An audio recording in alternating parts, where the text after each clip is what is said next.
Ang Biblia, libro nga nag-abot ang kasaysayan ug ang propesiya. Propesiya kay gisuwat ang mga panghitabo long before it happened. Kasaysayan kay gisugilo naman ang nangahitabo nga atong mabasahan sa newspaper, makita sa television, maingon man ang atong nadungog nga current events. Inig kahitabo nining mga butanga, pestilences, katalagman, calamities, including wars and rumors of wars between nations. Humangad kamo sa inyong mga mata, apan dili pa kini mao ang katapusan. Sinugdanan lamang kinis mga panghitabo. That's prophecy. Patuyang lang ang mga tao, pataka na lang. Ang design sa Dios sa kaminyoon, usara ka lalaki, paingon sa usa ka babae. Paminawa ha? Kung sa may nahitabo ka, kanato karon, corruption and pollution, ang atong kalibutan nun, grabe naman yun ka-polluted. Shortly before Jesus comes, mao gihapon ang nahitabo sa kangnuwe, may winalihay. Pagpangandam sa mga tao, ingon pa sa Job 38 verse 11, "This far you may come, but no farther, and here your proud waves must stop." Ang buti pasabot sa Ginoo, dili na nako maagwanta ang akong nakita sa inyong ginabuhat, diha na lamo kutob. Sa ato pa nang naandang pinulungan, sobra na, tama na. What the people of the world has done is sobra na, tama na. I am going to come, and I am going to destroy those who will not hear my warnings.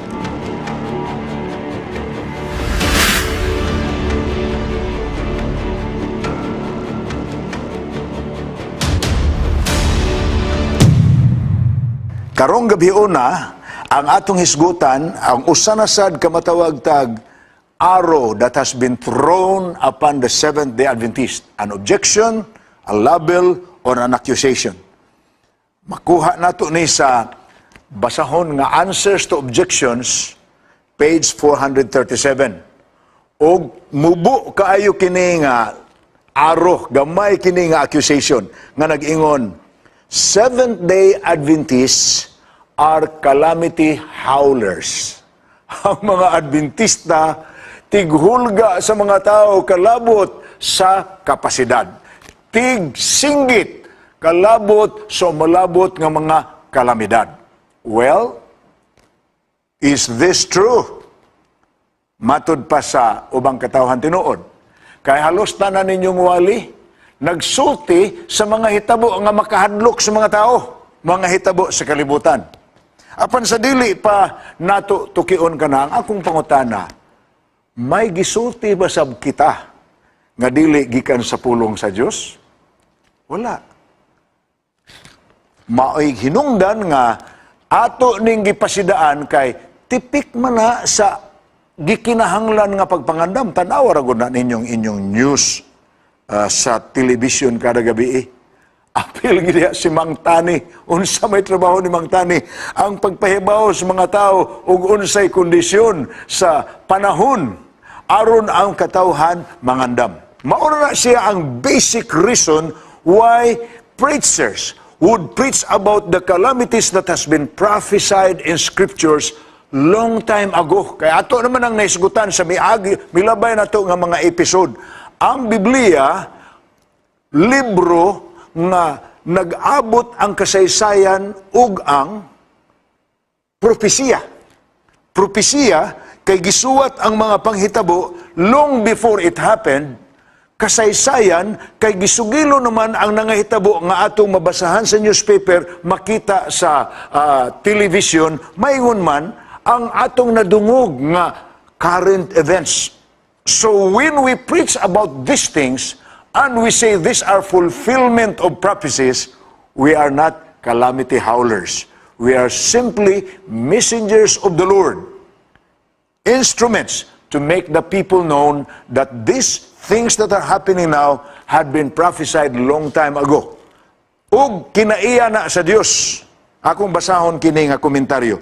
Not to howl about calamities. That's not what we do. But to give the Bible explanation of them. This is our work. And this is what we are doing. And this we will continue to do. because this is what messengers of truth are bid by God to do. Sa Biblia, makakuha tagdaghan kaayo nga pattern.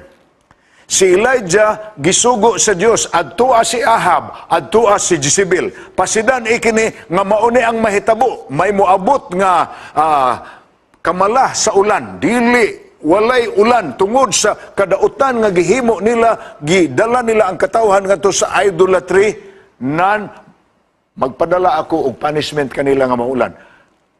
Prophets are not calamity howlers.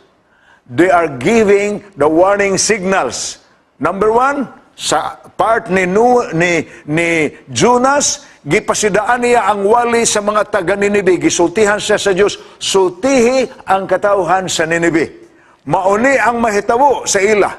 They will be destroyed kung dili sila maghinulsol. Maunay trabaho sa mga prophets in the Old Testament and in the Bible. Maunay trabaho sa preachers karon. And that is what we do as the Seventh-day Adventists. We are not calamity howlers. We are preachers of the warning messages. To arouse men everywhere to a realization of the seriousness of the times in which we live, and then to give them the biblical solution of the perplexing question is our task. We endeavor to arouse by quoting from authorities or from sources like newspapers and authorities such as the present people who are, who are naay katungdanan sa pagpasidaan sa mga tao sama sa pag-asa. We are quoting from them, and then we strive as a people with a message for this time to prepare men for the climax that is ahead by turning the Bible searchlights on the problem. So, that's what we are doing. Dili calamity howlers nga igo lang panghulgaon ang mga tao, nga mauni ang mga hitabo, mauni na punishment again. No, that's not what we do, because we are not here to threaten people. We are here to warn people of the coming events, so that people will be aware, and so that people will know what is God's bidding. Unsa may pangalyo po sa Dios kaninyo, kay moabot man diini nga mga talagman, unsa may pangalyo po sa Dios nga angayan ninyong buhaton. Kaya tinuod nga pagkasulti, wala man putay gisulti god nga dili prophesied, og ang prophecy nangatuman sad sa atong kaadlawan karon mo nang gitawag na nato na og nangasuwat na sa mga panid sa kasaysayan. Pananglitan, tagaan ta mo ni ining example. Usa ka whole issue sa Newsweek magazine a few years ago. They were dealing with one whole issue on the subject, what the Bible says about the end of the world. Now, that's not howling calamity. That is warning people, that is analyzing what the Bible says in comparison with the events that are taking place in our time. You see, ang Biblia, gisulti daan sa ato ni Salmista David, Psalms 119 verses 105. Thy word is a lamp unto my feet, and a light unto my path. Mauna ang pulong sa Diyos, suga sa atong dalan, ug lampara sa atong mga tiil diha sa atong agianan. Dili ta mahadlok unsay tuwa sa unahan, because we are using the searchlight of the Bible. It enlightens our pathway. Dili ta mahadlok nga mahugtas gahong, dili ta mahadlok nga matakil po ta, kay makita man nato ang dalan. Thus, the work of the Bible and the work of the preachers is to tell them about that function of the Bible. Ngano man, ang katawhan karon nangalibog na. That's how we picture people of our present generation. They are not only missing the way, they are even losing their address. They don't know where to go anymore. Murabag, itandi nato sa sama ni ining kasaysayan sa usa ka iro dito sa London. Nadakpan kini siya sa kanang mga pulis nga in charge pod sa pagdakop sa mga stray animals aron dili sila makahatag og danger sa katiliman. Gidakop in taon ning irua, gisud sa iyang silda. Unya nayo sa ka tao nga nagtan-aw, naluoy ng utana sa uniformed man nga unsa may nahitabuan ng irua. Ingon in taon ang tao nga tingali sa veterinary agency sa city, ningon pagsuti nga, wa na may mahimo ini niya kay iyamang gipahit ang iyang tag, nga naa ang iyang address, na iyang ngalan, na iyang location. Gipahit man niya, kami og siya, wa na kahibaw og asa siya padulong. Bewildered. Many of us find ourselves similar to that dog. Karon wala na kahibaw og unsa pa may atong dangatan. What is going to happen next? Where are we going with the present trend of events? Karon lang, pagsugod yun sa pandemic, we were thinking nga tingali mga tululan ni kabuan. Nagsugod man tog March pag-declare ni ex-President Duterte nga ang national quarantine kay nagamit man sila anang ngalan nga quarantine instead of using the terms that we used to see in the movies, lockdown, nga ang mga tao di na palihukon, di na pagawason sa ilang lugar, di na paadtuon sa laing lugar. Lockdown man ang term ana. Apan our government have thought of using a term which is not very heavy as lockdown, dili sa makahadlok ana, quarantine. But it was a national quarantine. Ug asa ka na atlan diha lang sa ka, ay sa suroy-suroy sa uban. Na ug musuroy yung ka, kinahanglan nga na ingon ana, mga kaigsuunan, kung huna na to, tunura ka buwan. Wow! It has reached more than 2 years na, ug karon nga, naabot na og kapin sa duha ka tuig, gipasidan na anata, wala tabiya sa COVID. It's still around. Gani, mga hadlok ng yuta usay magtanaw anang newspaper. Ako gasubay ko anang pila na pud ka cases karong adlaw.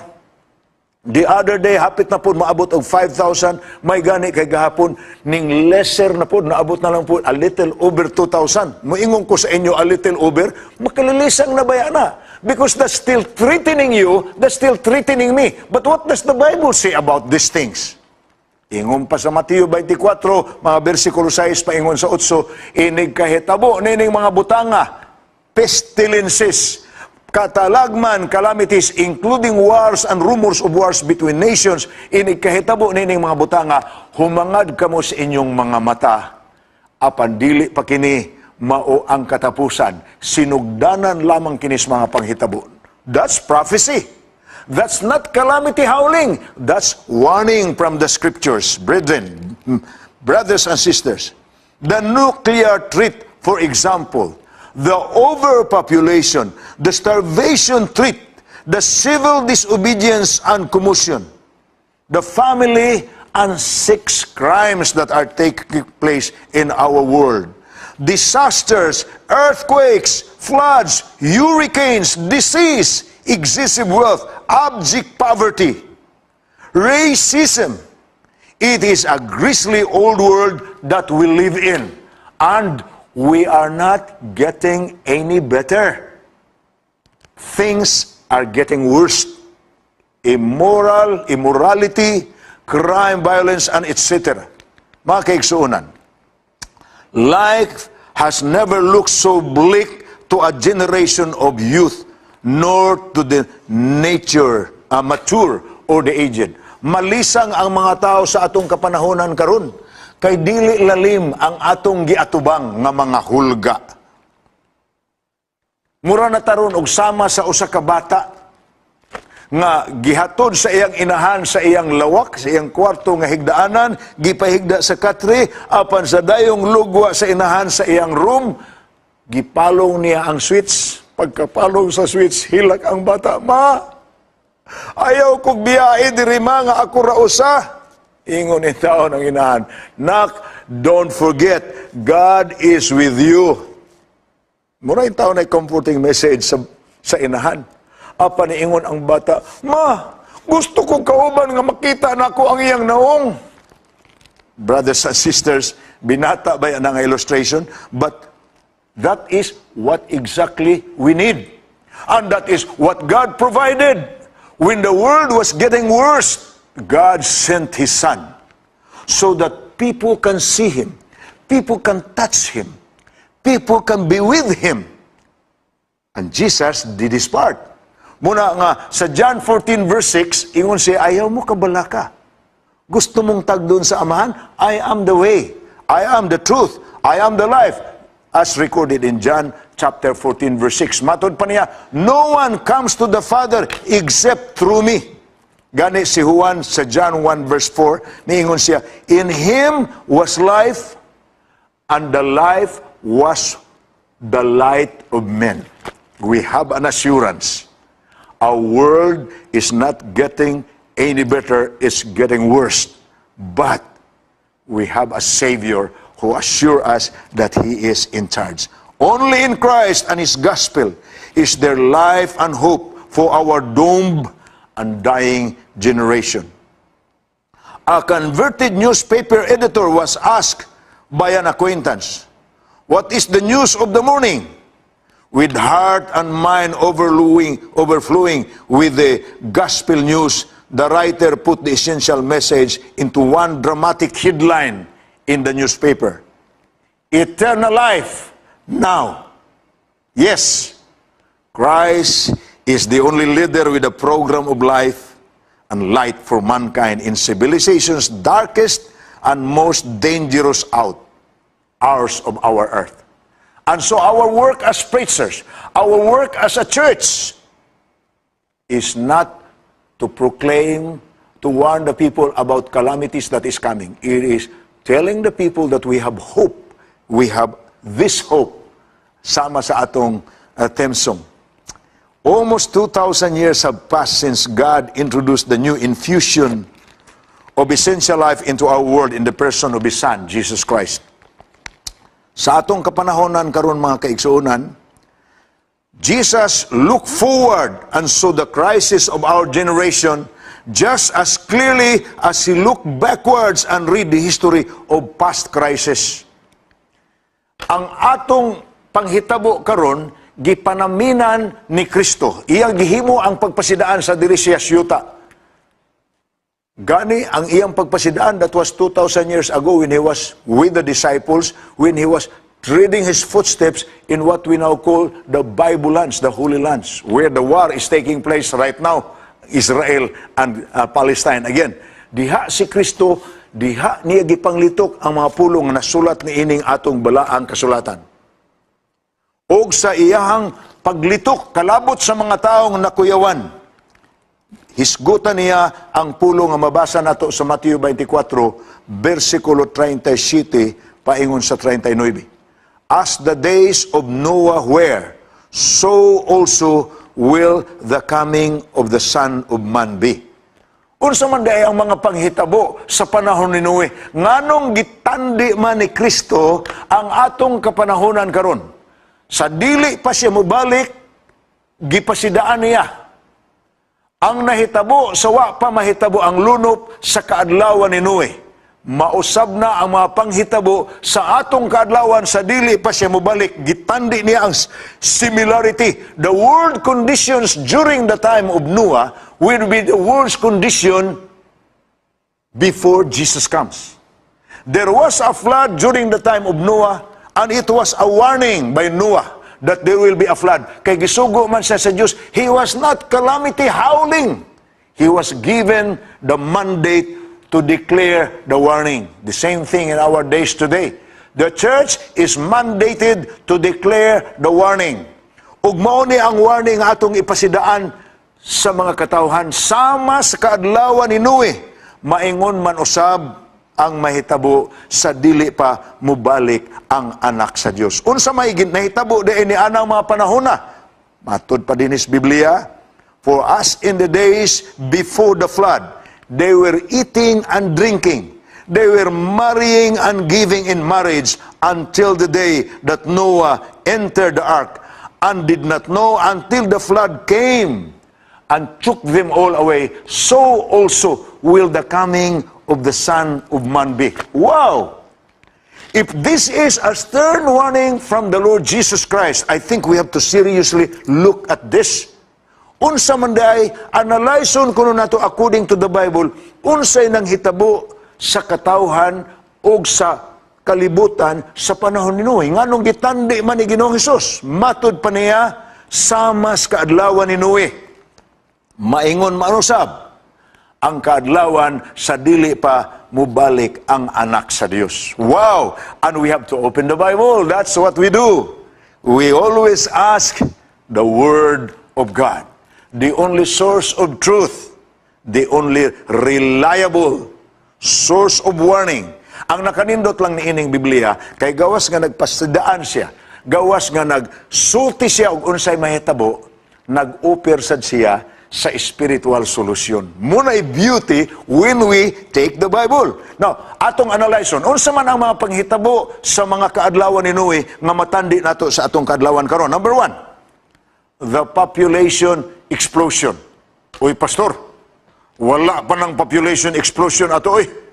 Kabata pas kalibutan, just about 2,000 years ago karon, almost 7,000 years naman, kay 6,000 years naman ta, kagamay pas populasyon anang panahon na.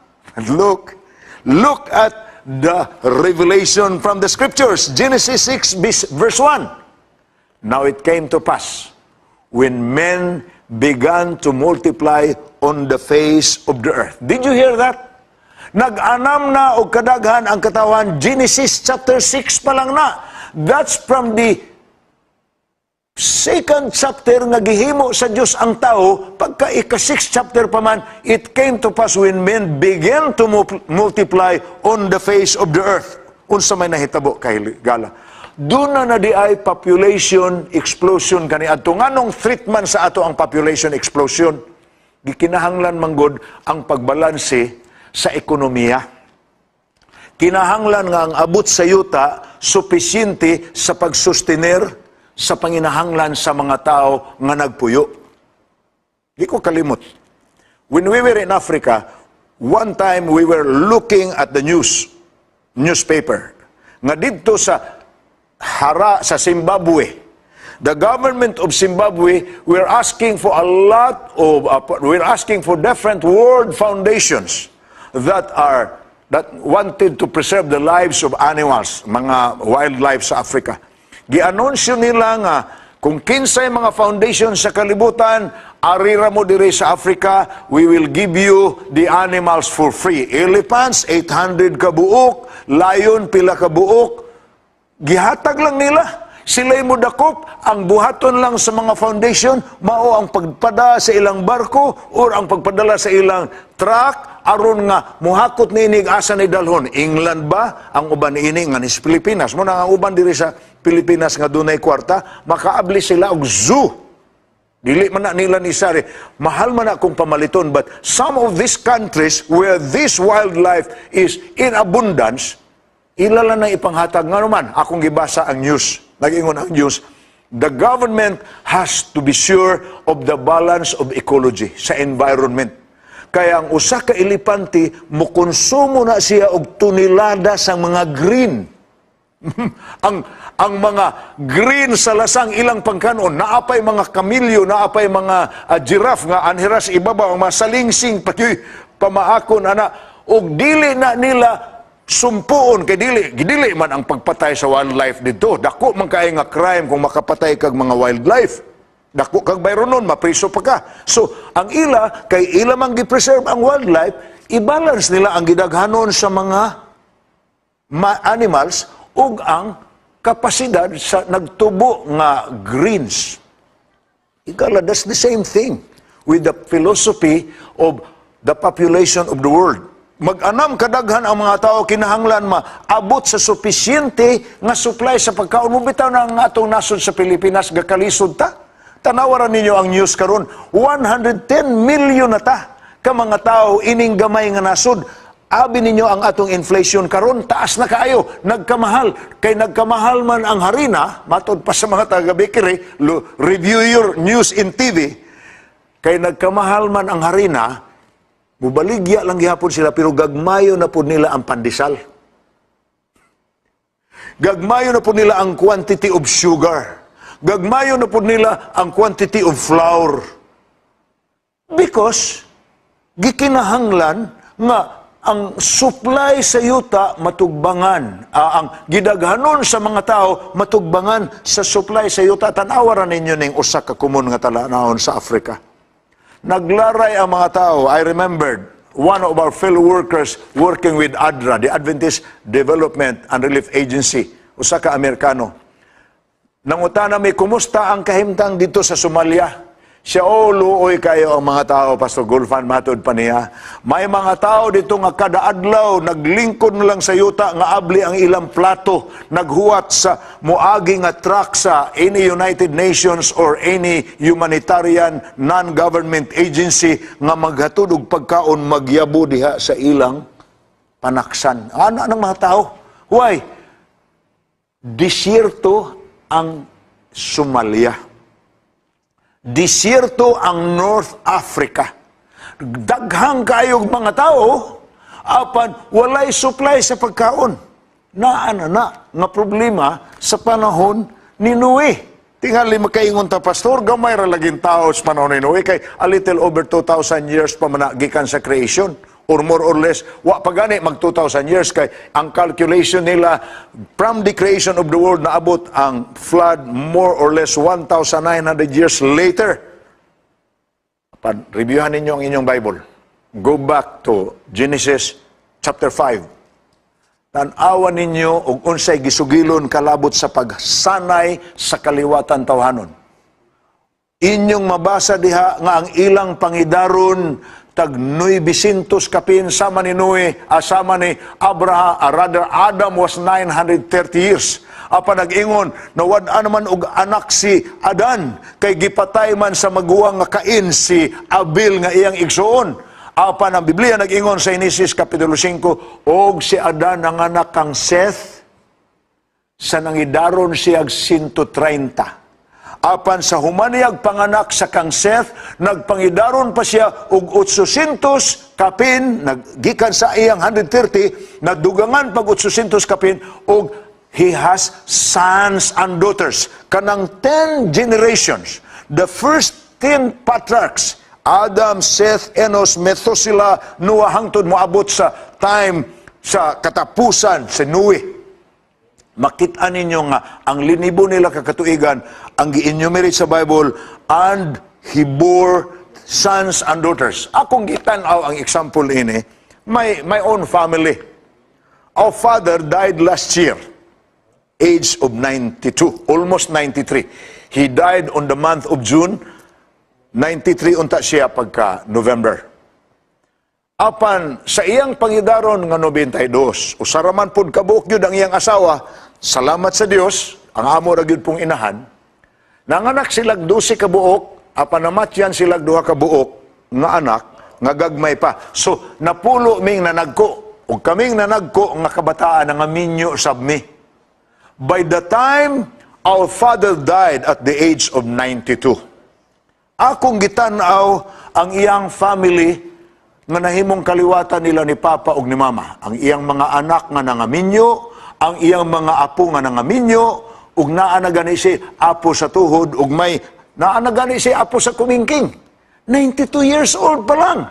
Gitotal na ko ang tribe lang ni Papa ug ni Mama. 126 mi kabuok. Apil ang mga umagad, apil ang mga apo, apil na pud ang mga asawa sa mga apo. Ug well, what I'm trying to say is, sa ingon anak kamubo nga panahon, 92 years old. 126 na ang iyang kaliwatan. So higala ma-imagine mo nga, ang almost 2,000 years from the time of creation until the time of Noah, there was already an overpopulation of the earth. That's why we read from the Bible that passage that we were just reading a while ago. In Genesis 6 verse 1, now it came to pass when men began to multiply on the face of the earth. Overpopulation was already a problem during the time of Noah. Og ang nakapalisod ana nga overpopulation kay moresulta gina og kakulang sa supply, og kay kulang man ang supply, ang ubang tao mo resort into criminal activities. What happened in the days of Noah, the same things that are happening in our time today. Unsa pay nahitabo sa panahon ni Noe? Social crisis. Unsa may meaning anang social crisis? Genesis 6 verse 2, the sons of God saw the daughters of men, that they were beautiful, and they took wives for themselves, all of whom they chose. Now, What is wrong with that? Ganina ang atong gibasa, nag-ingon, and they were eating and drinking and giving themselves to marriage. What is wrong with eating and drinking? Normal man na nga procedure. Aron mabuhi ta, mukaon man ta, muinom man ta. What is wrong with marrying? There is nothing wrong with that. Kay naam na sa Bible nga gikasal sa Ginoo si Adan ug si Iba aron mapopulate ang kalibutan niya. Gisugo sab niya nga sa ingon nga paagi ang mga anak mobiya sa ilang ginikanan, makig-ipon sa ilang asawa ug mosanay pud sila. Naam na sa Bible. But what the Bible condemns here is the fact that people have prioritized what is not priority. Kanang drinking and eating ang excess na nga gihimo sa mga tao nga murag wala na sila laing concentration. Ang pagpangita lag paaging makakaon, ang pagpangita lag paaging makainom, which is not what is most important. They are only feeding themselves physically. They are depriving themselves of a major dimension of life, the spiritual relationship with God. Munay dako nga sayop sa katawhan sa panahon ni Noe. Marrying. What is wrong with marrying? Well, ang marrying nga gi-describe kay giingon man sa Bible, as in the days of Noah, so shall it be when the Son of Man cometh. Ang marrying nga describe diha, pulo parehas po sa ato karon, patuyang lang ang mga tao, pataka na lang. Ang design sa Dios sa kaminyoon, usara ka lalaki, paingon sa usa ka babae. Paminawa ha? Babae, lalaki. Lalaki, babae. Muna'y kaminyoon sa Bible. Apan ang nahitabo sa kadlawan ni Noe na go beyond na sila sa original nga prescription sa Ginoo. Unsa may nahitabo sa atong kapanahonan karon? Munang insakto ang comparison sa Bible. As in the days of Noah, so shall it be when the Son of Man cometh. May usa ka tawo nga miduaw sa usa ka bar, sa usa ka syudad. Nangutana siya, what time is it? Ang tubag sa bar nga sa tao nga nagbantay dito sa gate siya, it's 6 o'clock. 6 o'clock. Every hour here is 6 o'clock. Walay oras dili nga dili 6. Wow.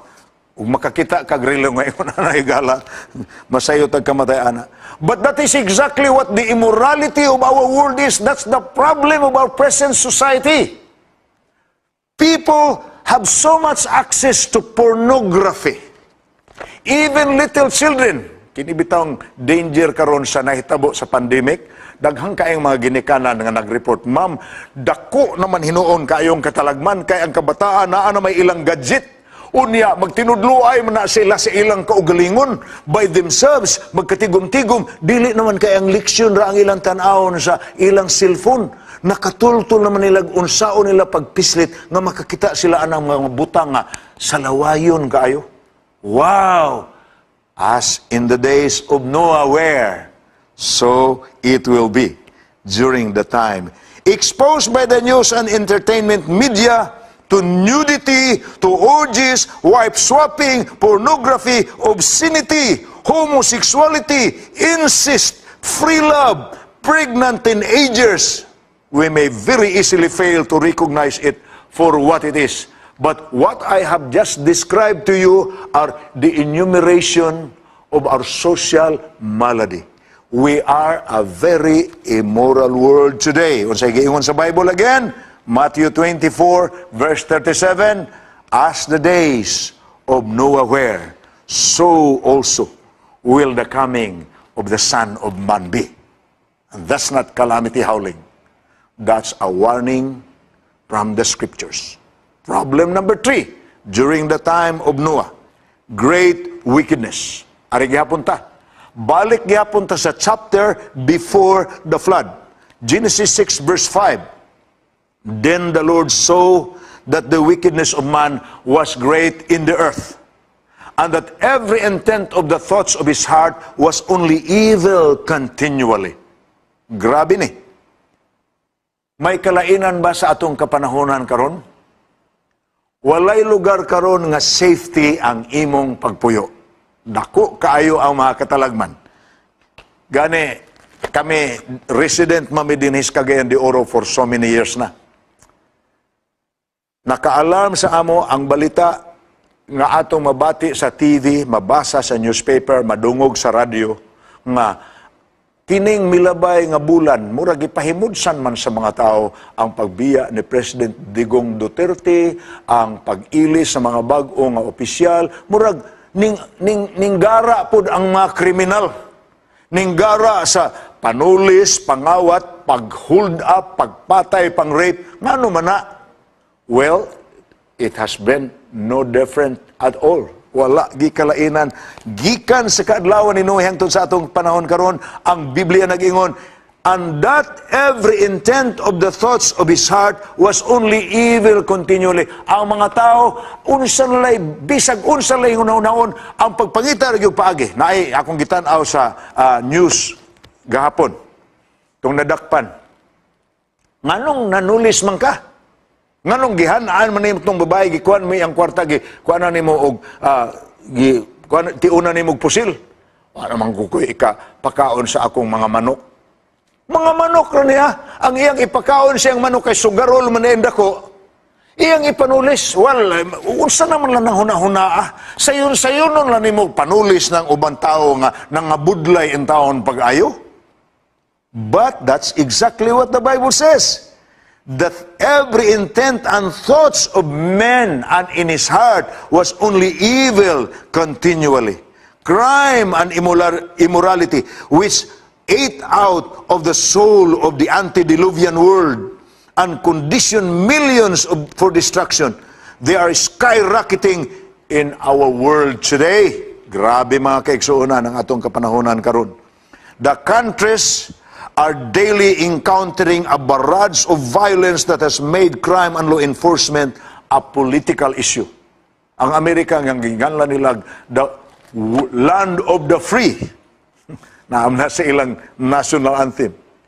The home of the brave and the land of the free. Taod-taod lang ang news. Eskwelahan, gisud sa usa ka batan-on nga nagdalag pusil, girakrakan, napatay ang maestra, napatay ang mga estudyante. Tao nga misud sa sinihan, nagsulot sa naong ni Joker sa salida nga Batman, pag-break yun sa salida, pag-un sa suga, miadto sa atubangan, girakrakan ang mga tao sa sud sa sinihan.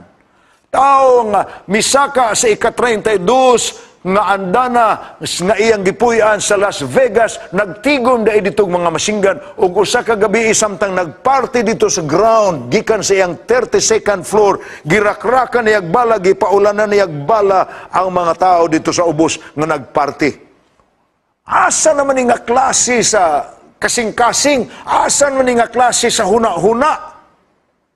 The intents and thoughts of people during the time of Noah were only evil continually, and Jesus said, as in the days of Noah, so shall it be during the coming of the Son of Man.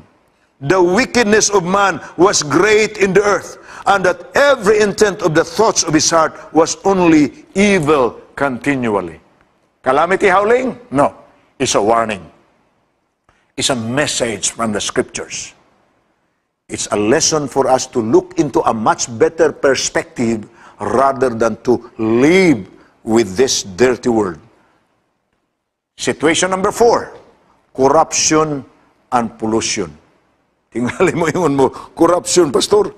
Wala pa may politics kaniadto. Wow, ayaw na ang corruption sa politicians lana nga terminology. No. Corruption simply is a term that describes the dirty world. The corruption of the minds of people. Kasama na to. Genesis 6:11. The earth also was corrupt before God, and the earth was filled with violence. And say giingon ni sa Revelation, the people will destroy those who destroy the earth. Unsa may nahitabo kanato karon, corruption and pollution. Ang atong kalibutan nun, grabe naman yun ka-polluted. It's a sick world. Muna inyo makita sa atong slides diha.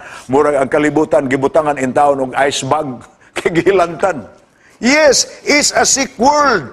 It is our whole planet that is in danger of deterioration. Surely, mankind has reached a turning point in history. He must do something now to reverse the deteriorating environmental trends, or else our children and grandchildren will find the earth quiet and uninhabitable. And it will even be increasingly more unpleasant and unhealthy for us. Munang ingon ko, naamagit panahon nga may trip good for Manila because that's our capital in this country. Upon every time nga mutanaw ko sa overpopulation, kanang congestion sa Manila, mutanaw ko sa pollution sa Manila, makaingon ko, of all places in this country, ang di ginako ganahan puy-an ang Manila. Ug ako'y papilion og puy-anan mga kaigsuonan, anagi ko puyo sa bukid. Munang diris Cagayan de Oro, ang among balay naas bukid, naasa suburbs. Nangita mig kapuyan sa bukid nun, mas luag-luag pa mampod ang bukid nun. Naasa mi nagpuyo sa area nga gamay kay mga tao na muyo ug naapoy among katanuman sa palibot. Why? Nindot mangunang ang himong hanggabon nga hangin, dili ang baho sa mga tambutsos, mga sakyanan, dili ang panghaw sa mga dagkong kumpanya. Nindot mangguna ang imong hanggabon nga hangin, ang huyuhoy gikan sa mga dahon sa kahoy sa palibot. But our world is very polluted. May kasaysayan nga gisulti mahitungod sa mga astronauts nga milupad ni atong 1968 sa ibabaw sa kalibutan. In December 1968, one of the interesting round trip made by the astronauts nga milupad ibabaw sa kalibutan, mao ang ilang pagkuhag hulagway sa diha pa sila sa ibabaw sa Amerika. Abi ninyo ang ilang description. They noticed that it was easy to spot Los Angeles even if they were already hundreds of miles up in the sky. Nakita nila kung saan mo pag-ila ang mga densely populated areas sama sa New York, sama sa Los Angeles, sama sa mga dagkong syudad sa Amerika. Giunsa nila pag-ila? Ilang nakita sa ilang mga giant camera nga naputos o gihabulan ang atmosphere sa maong mga syudad sa aso. Smog sa pinulungang in English.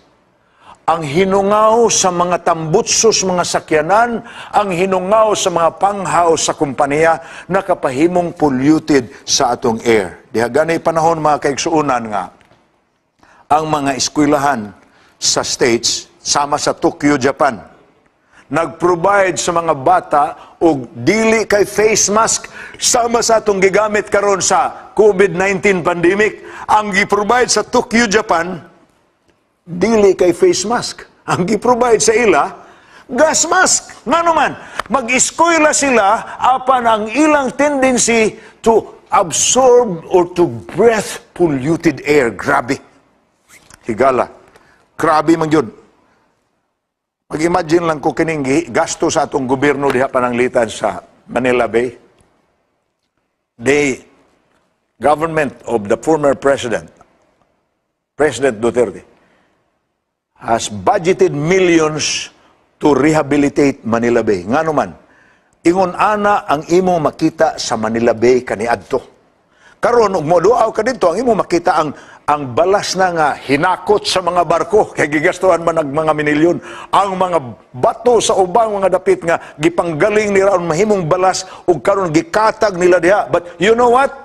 Bag-o lang ning gikan sa iyang pagka-presidente si President Duterte. But if you follow your news again today, ang atong mga ang president nga panggobyerno nangita na po sila paagi nga mausab na po ang mga pamalaod kay nakakulik naman po sila more than 500 tons of trash and garbage sa ilang duha ka semana. I mean, unsaon man nato pagtabang ang mga tao, ang Pasig River nga hilabihan ka polluted kaayo. Ang mga dapit nga naay tubig, grabe yun ang pollution. That's our world. What did the Bible say? Matthew 24, verse 37, compared to Genesis 6, verse 5, but as the days of Noah were, so also will the coming of the Son of Man be. Every intent of the thoughts of his heart was only evil continually, and there will be pollution, there will be corruption. Number 5, andi na to sa panahon ni Noe o sa ato karon, violence and crime. Pastor, ang pag-pusil sa panahon ni Noe. Wapay tulis nga ang gamiton mga sama sa atong galamiton karon. Maura na'y kalainan. Ang galamiton ra sa crime ang kalainan, but crime was already there. According to the Bible, in Genesis 6, verse 11, and the earth was filled with violence. Na di na imo ma-imagine. Unsa may kahulugan anang, the earth was filled with violence. Wala na gidescribe diha unsa ilang gigamit kay wala man ta kahibaw unsa ilang instrumentos pagpatay, but they must have been a lot of murders, a lot of homicides, a lot of robberies, a lot of those things already existed during the time, mga kaigsonan. Trillions of dollars are spent for armaments and the military by many nations every year. Usa ka panahon ana sa didto pa mi sa Africa, nakabasa kog usa ka issue sa one of the international magazine. I'm not sure if it was Time or it was Newsweek, but the headline, the cover page says, "Who is helping who?" Ana ang iyang cover page. Gibasa na ako ang article. Gitandi nila ang gitabang sa world, sa United Nations, sa American countries, sa ilang kagutom. Pagtabang sa paghatag og pagkaon, pagtabang sa paghatag sa mga welfare and other kinds of social services, humanitarian services.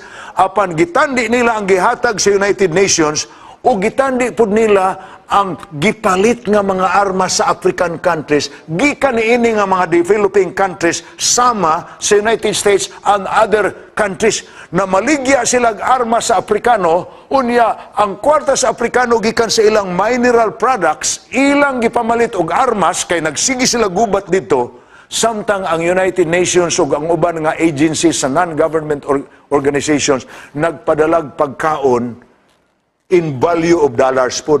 Muna ang title sa article nga akong nabasa sa international magazine, "Who is helping who?" And the conclusion of that magazine, abi ninyo unsa? Napamatud-an nga mas dako og kwarta nga nahatag ang African countries sa mga highly industrialized countries sa ilang gipamalit og armas kaysa kwarta nga nibalik sa Africa gikan sa United Nations para ihatag og pagkaon.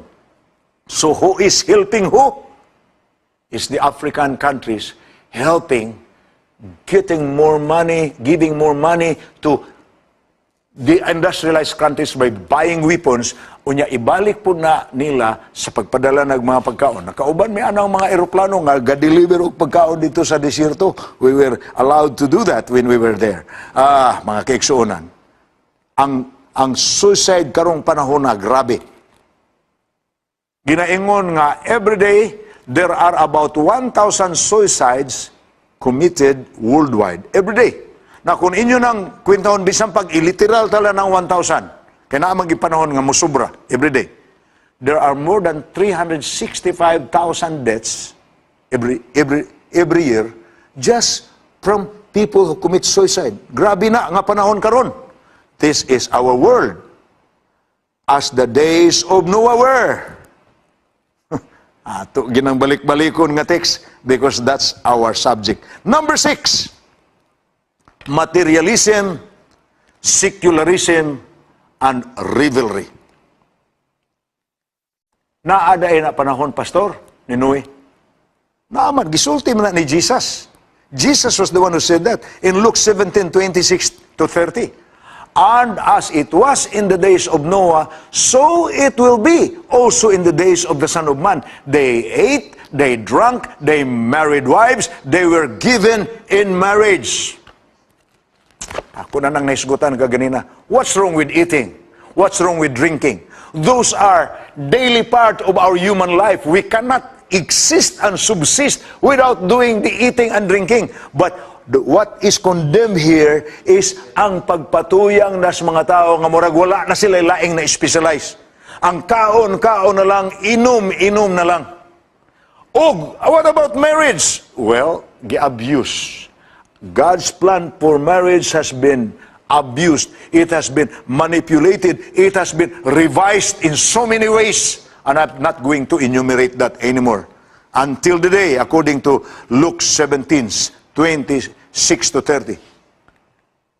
They ate, they drank, they married wives, they were given in marriage until the day that Noah entered the ark and the flood came and destroyed them all. Likewise, as it was in the days of Lot. They ate, they drank, they brought, they sold, they planted, they built.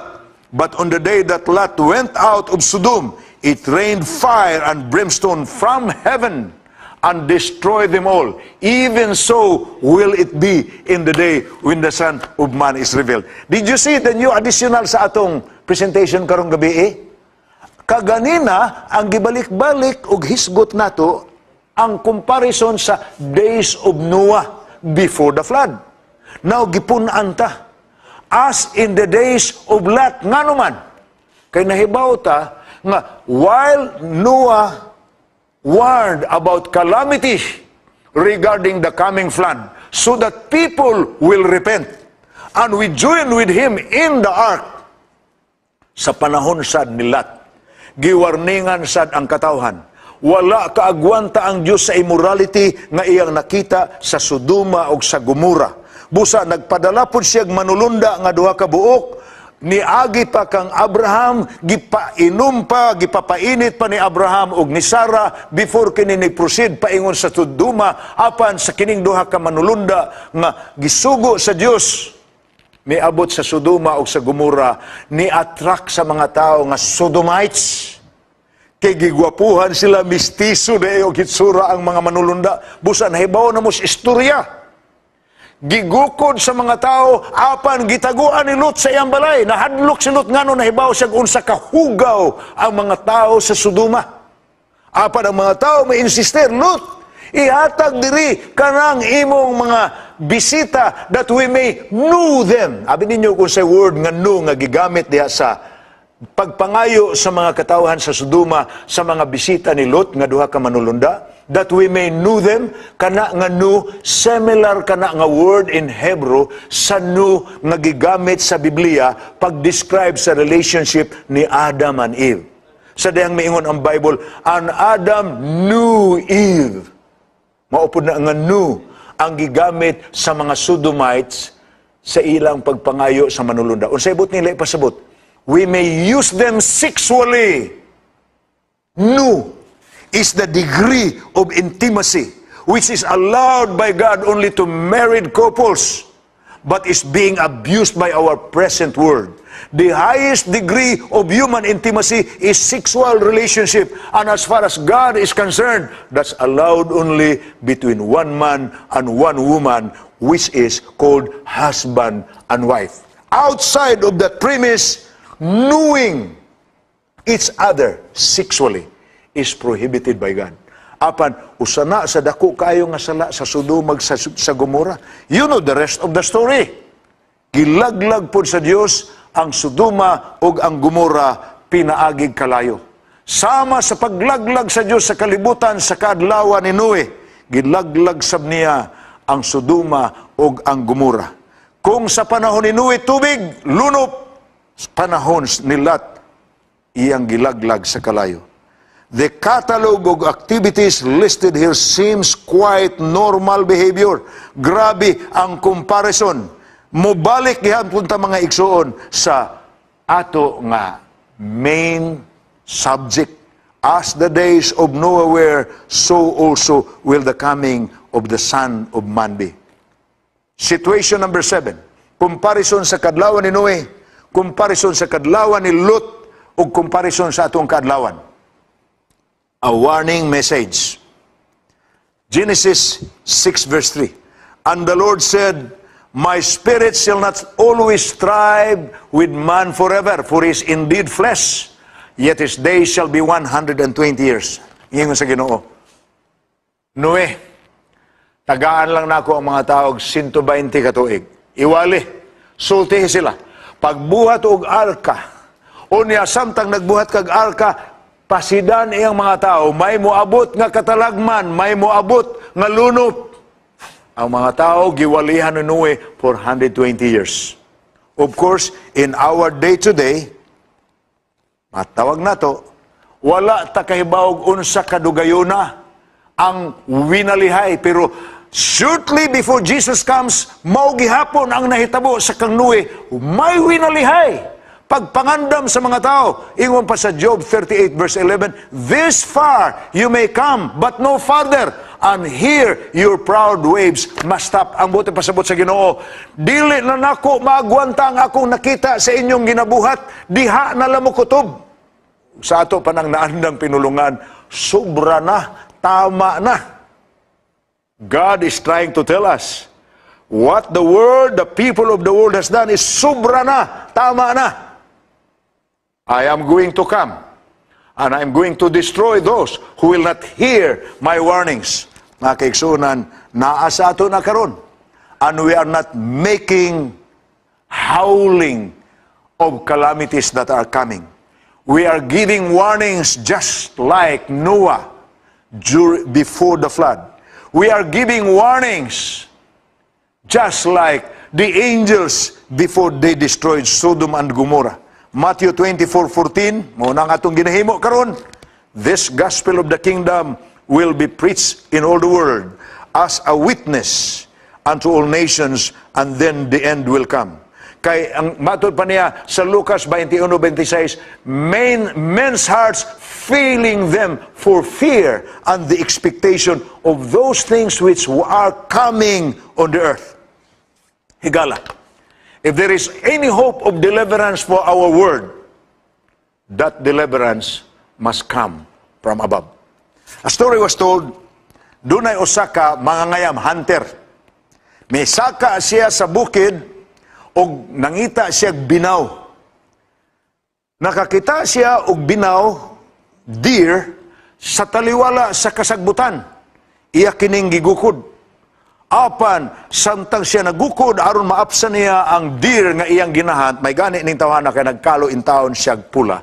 Nakaamgo siya nga ang bungtod nga iyang gisaka, gisunog di ay dito sa ubos.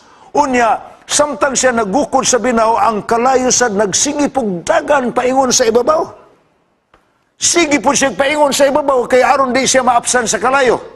Hangtod mga higala nga pag-abot niya sa tumoy, nakaamgo siya nga, naipit na siya. O ang iyang gitalikdan, ang kalayo nga sigig paingon kaniya, nga naa na siya ibabaw sa bakilid, ug ang iyang nakita higala sa ubos, sa pikas nga tampi, ang usa ka pangpang nga kapig 200 metros ang kaladmon. Kun mo, lukso siya nga rin, aron makalikas kalayo, sigurado siyang patay siya sa ubos. Ug mubalik siya, siguradong sugba siya sa kalayo.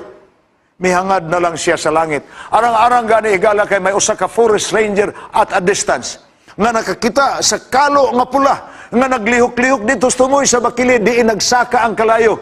Ug kining mao nga forest ranger, mitawag dayon sa helikopter. Ug sa pipila kagutlo ang helikopter misaka milupad sa ibabaw sa bakilid ug gituntunan og pisi ang maong hunter. Salamat sa Ginoo, naluwas ra siya gikan sa katalagman, sa kalayo sa ubos ug sa pangpang sa pikas. Help came from above. Deliverance, my dear brethren, for us.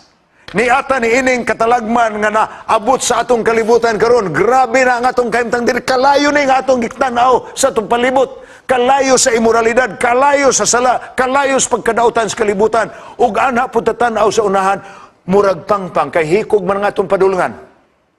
The warning is, help only comes from above.